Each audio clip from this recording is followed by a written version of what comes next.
Hello, I'm Bret Moss, and you're watching the defining moment for creating the culture of conscience. Our guest today is Staff Sergeant Justin Harding.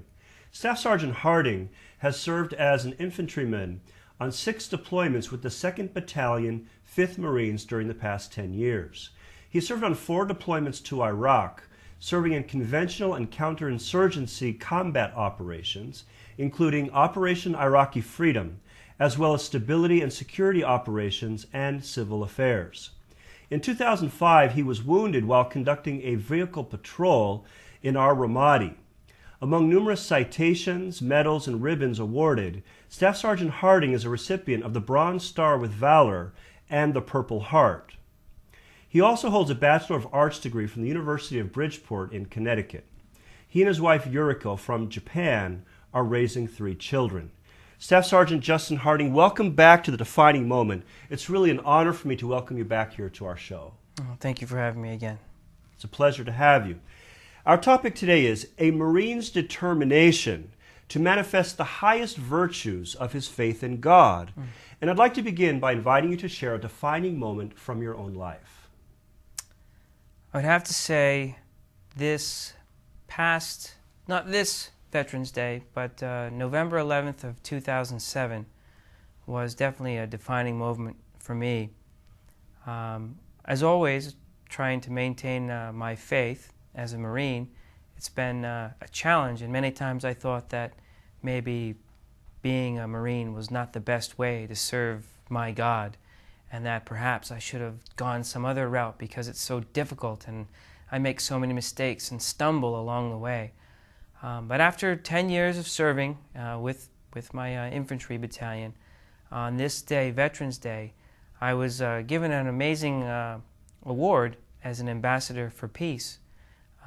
And this changed me completely, because now I began to think, what does this mean? How can a Marine be an ambassador for peace? I run around the battlefield or train on the hills of Camp Pendleton, not how to love my enemy, but how to destroy my enemy. Seek out, close with, and destroy the enemy through close combat, fire, and maneuver, and we have many definitions. So now I'm an ambassador for peace. Why was this award given to me? And it started a whole series of questioning my faith and what am I doing in the Marines, and really was a defining moment. And so I guess it left me to reevaluate my life of faith and how I want to serve God in the Marine Corps. Ultimately leading me to a decision of researching the possibility of becoming a chaplain.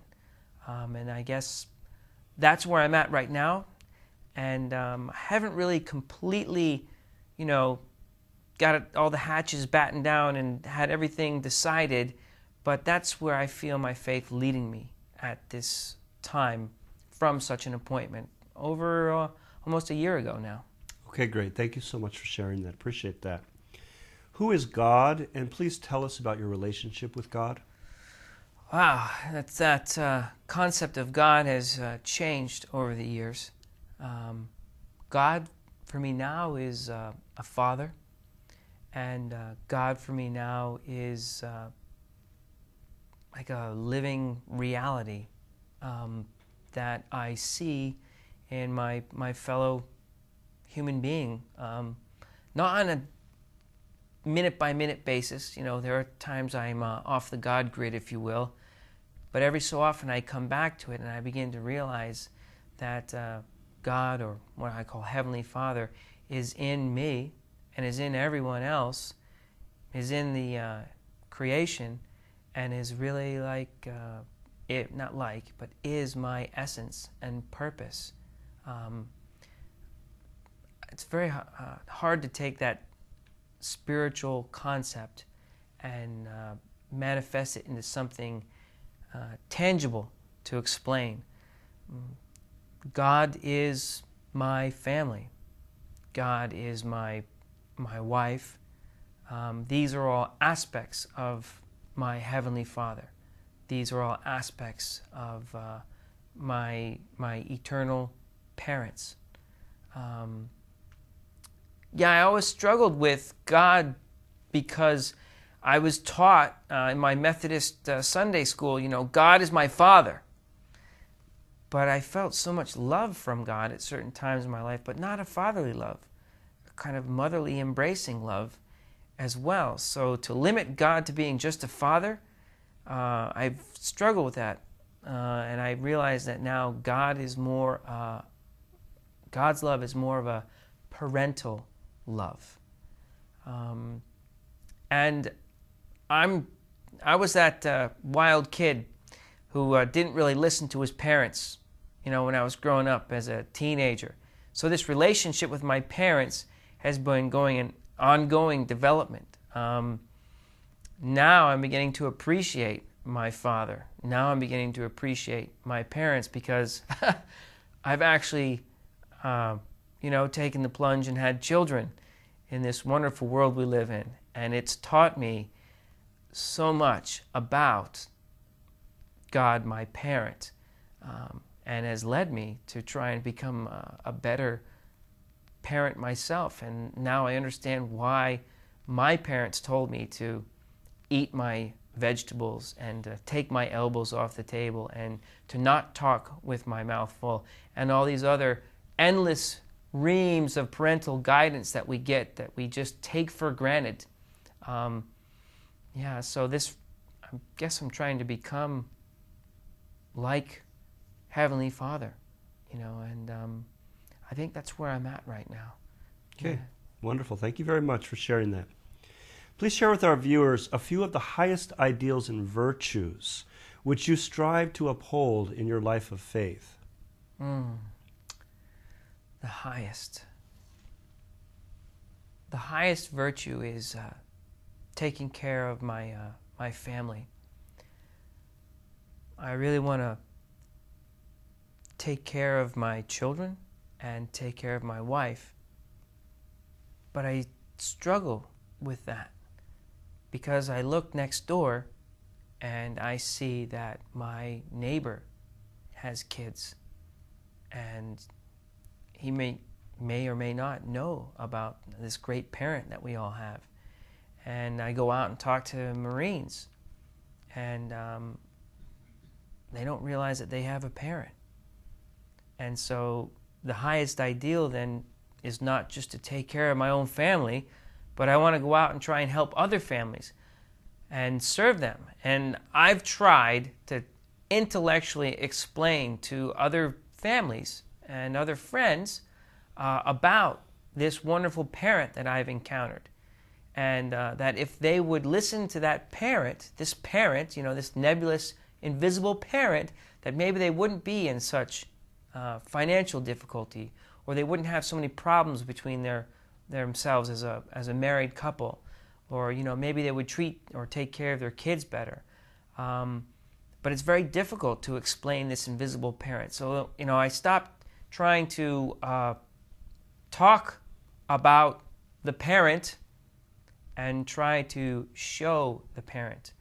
And the way that I've chosen to do this is service through the Marine Corps.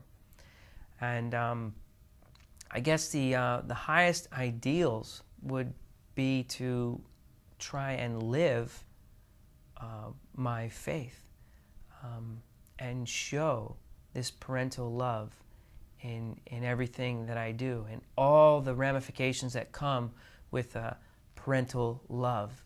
In parental love, these separations, these divisions, these barriers that we see somehow get melted, I've noticed. And I guess the highest ideal would be somehow to embody this parental love. I'm not there yet. I am not there yet. It's still an ongoing, I'll be honest with you, sometimes I get so impatient I can't even check my kids' homework at night, when I know I should. I check it and make sure that they've done it, but I don't take the time to actually go in and check all the math problems or check all the vocabulary problems like a true parent would, to make sure that their kids are doing well and understand, they did it, it's good enough for me. Okay, it's an ongoing process, I guess. Beautiful. Thank you very much for sharing that with us. How has your combat experience in Iraq strengthened your relationship with God and deepened your spirituality? I think before any Marine gets to combat, there's many endless hours of training that we do. Life of faith is training. So how much time do I spend reading the Bible or praying or meditating, is going to determine my life of faith, my spirituality. I train and train and train in the Marine Corps, and eventually, God forbid we have to go to combat. We did. That training is going to pay off.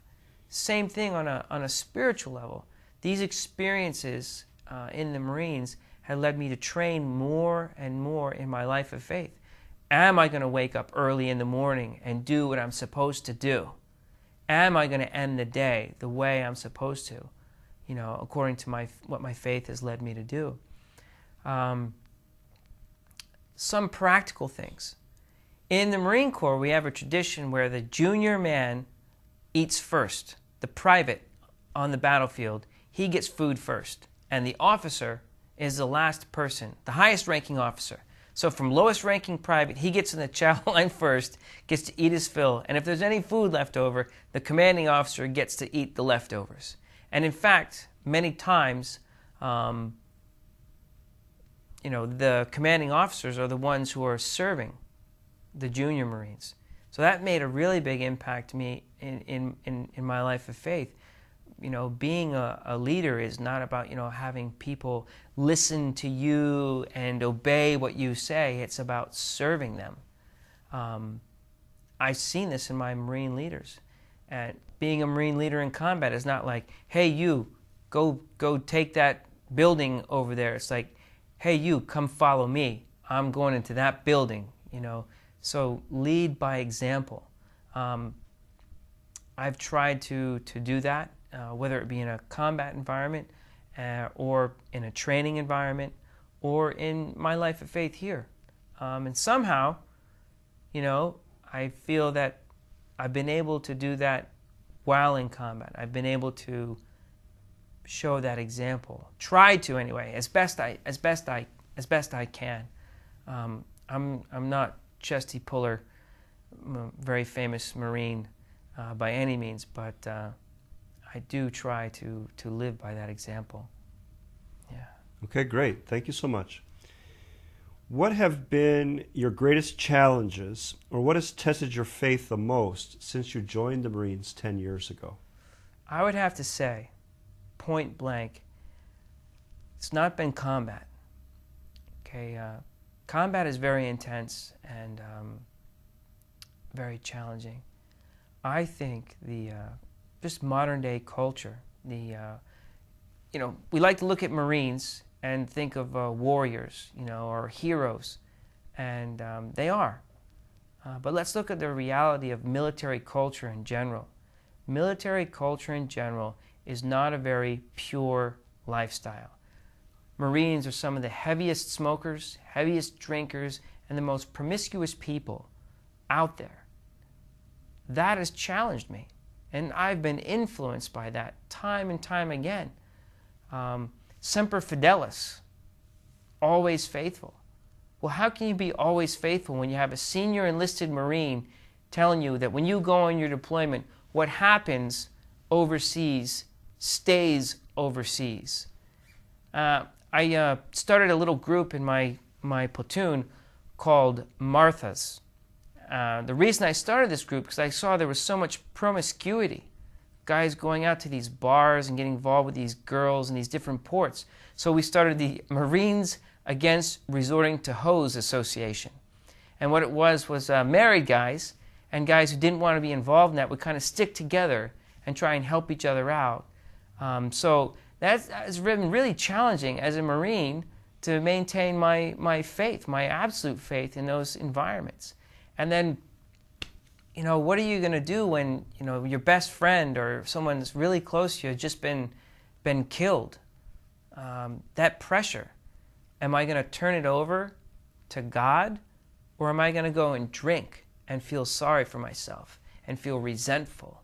Or am I going to go and do something crazy, like get on my motorcycle and drive 110 miles an hour down the road, see if I can find that adrenaline rush that I got in combat?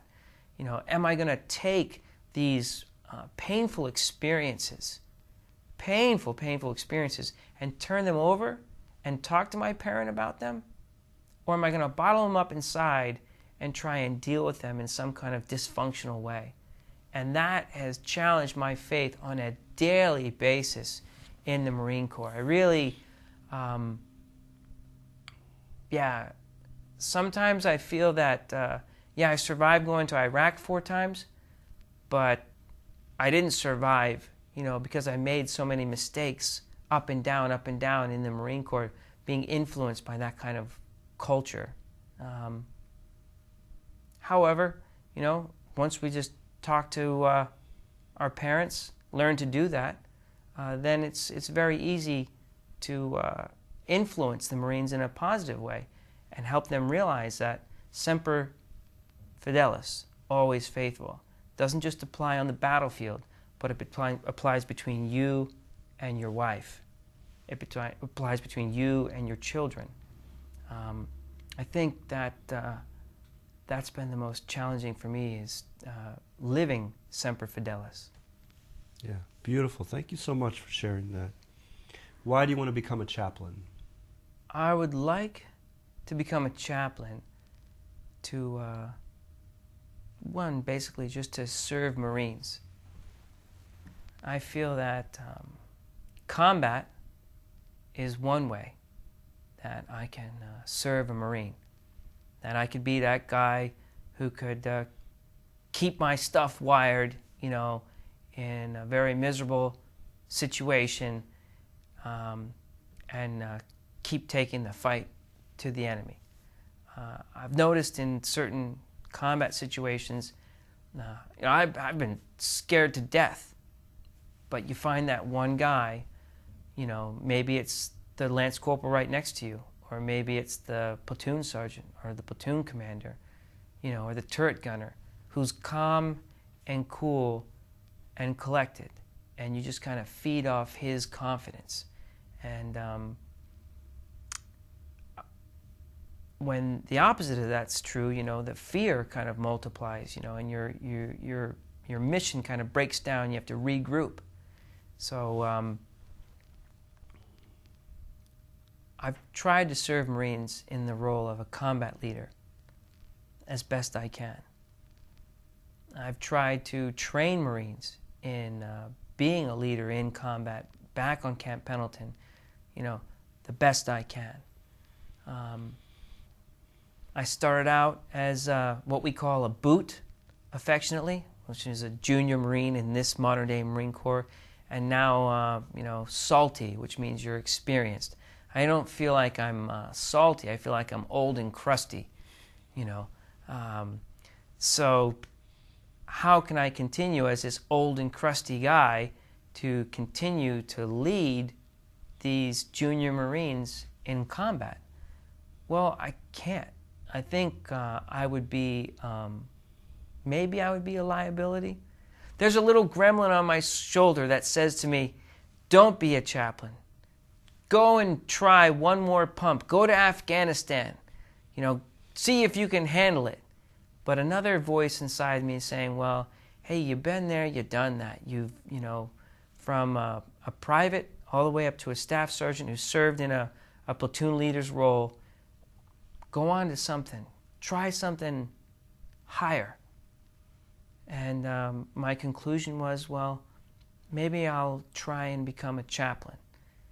This was a result of getting wounded and having been taken out of my infantry battalion and stationed at a unit called Wounded Warrior Battalion. And I just got to talking with other Marines and listening to their problems. And a lot of these guys, whether they were wounded in combat or whether they were injured in training or they had an accident, had a lot of stuff inside them, problems, emotions bottled up. And I don't see this, the solution being presented to them, sometimes it's kind of like half a Band-Aid. I really feel that, you know, if you break your bone, you can put a cast on it and it'll eventually heal. How do you put the cast on an invisible, intangible situation like a resentment or an anger or an emotion? You can't really put that in a cast. Well, the solution is give the Marine some pills. The pills will balance out his emotions. And in many cases, I believe that's necessary. I really firmly believe that medicine is necessary in some cases. But I think the long-term solution to solving a lot of these struggles that the Marines who have been in combat or been injured, it comes from a spiritual point of view. And that what's really crying out to be healed inside that Marine, yeah, the obvious thing is that broken leg or, the cracked skull, whatever it is.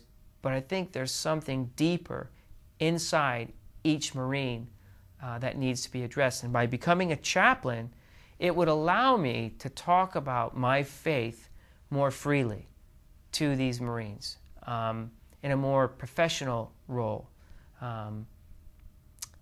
Yeah, I talk about my faith quite a bit with the Marines, but it's very different coming from a platoon leader or a squad leader.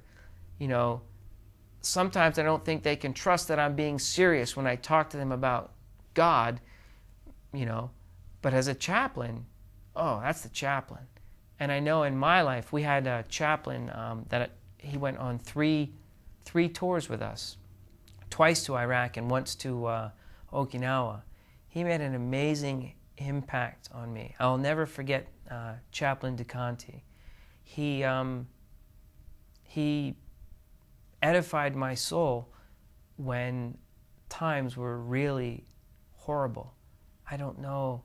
I hope and I would like to be able to do that, to bring that to other people. I don't think anyone could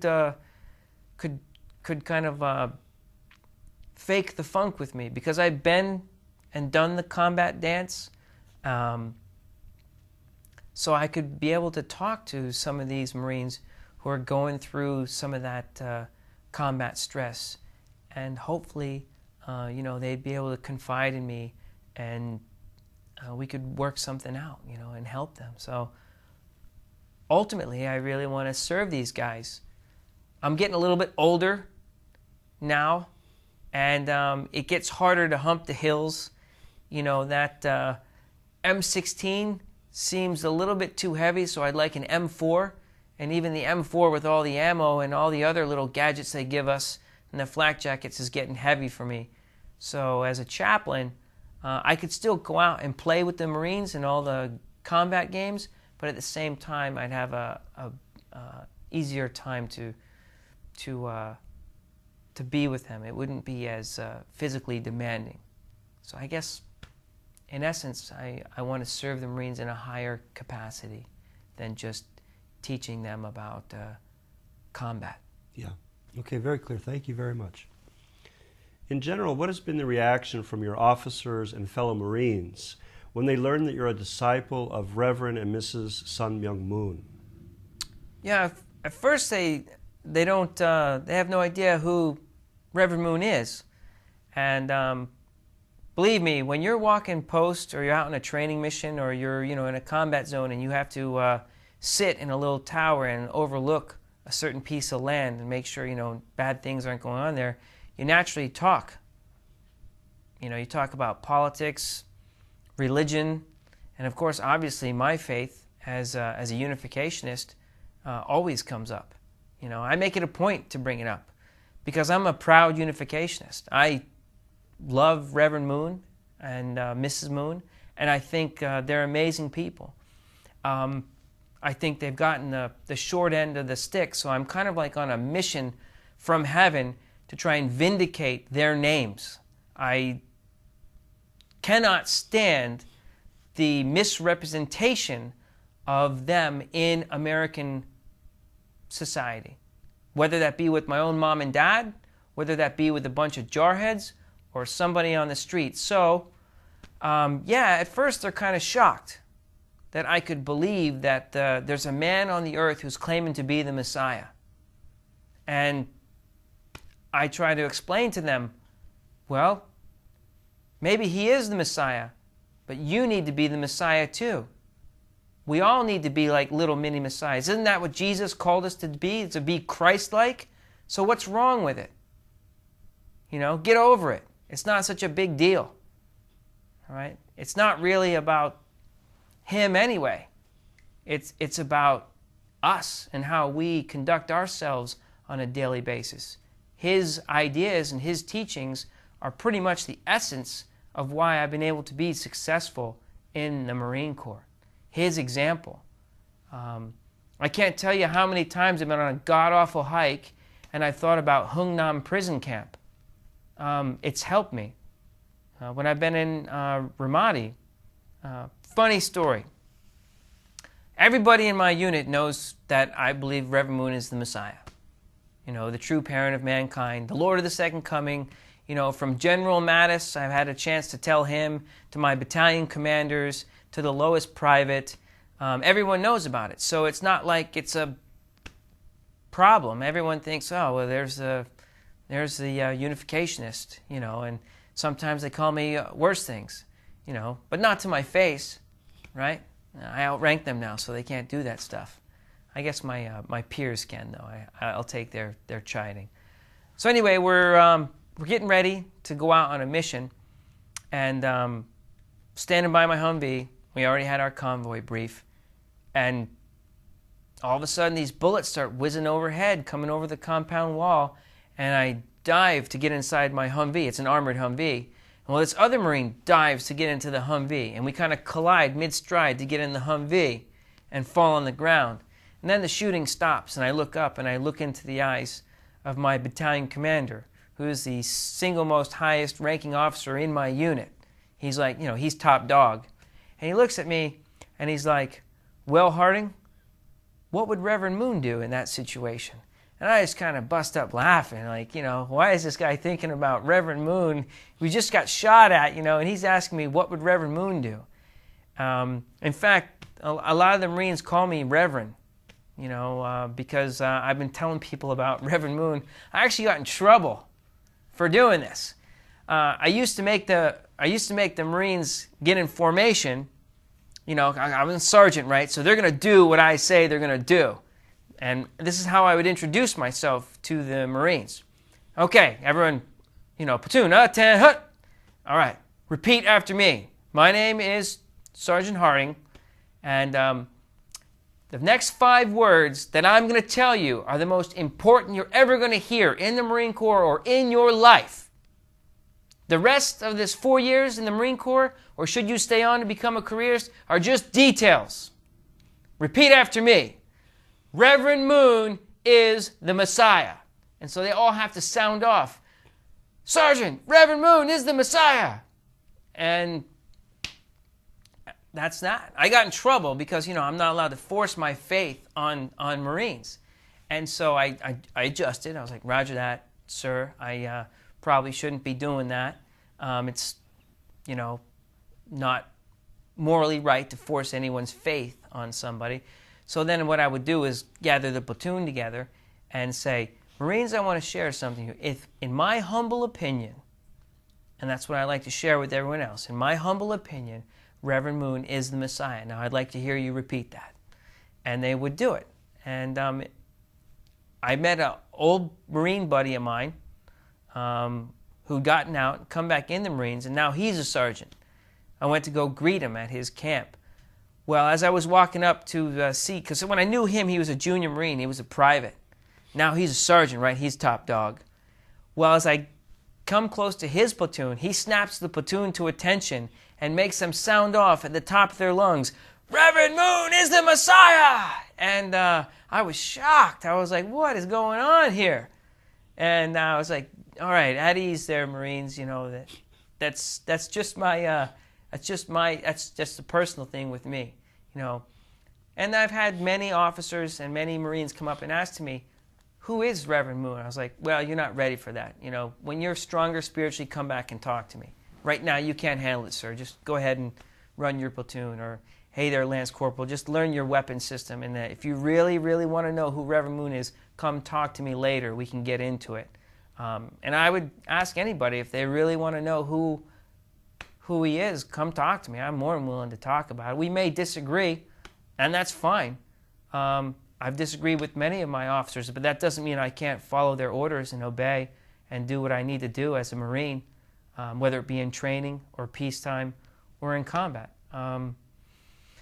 Yeah, so yeah, it has shocked a few people, you know, but oh well, I mean, you know, that's who I am, and that's what I believe in, and it doesn't mean that it makes any walls or barriers between you and I. In fact, it encouraged me to break down the walls and barriers between you and I. Yeah, it's really simple. I'm proud to be a unificationist because I'm proud of what Reverend and Mrs. Moon have done. I don't know any other people on the earth at this time who have sacrificed more and brought down barriers between races and religions and have tried to prevent war and encouraged the development of families more than they have. That's why I'm proud. You know, it's not in who they are, it's what they've done. And I hope what I am doing now, serving as a Marine and serving this nation, America, can be a testament to me trying to want to be like them, you know. One of my personal best moments serving in the Marine Corps was not in combat. We were actually doing a humanitarian mission helping the people of the Philippines overcome a landslide which had killed many people, and we were, you know, setting up medical centers for them and rebuilding the roads and delivering emergency water and supplies. I think many times people just look at the Marine Corps as a bunch of killers. But Marines are not just killers. You know, they're somebody's son, they're a husband, they're a father, just like everyone else out there has those relations.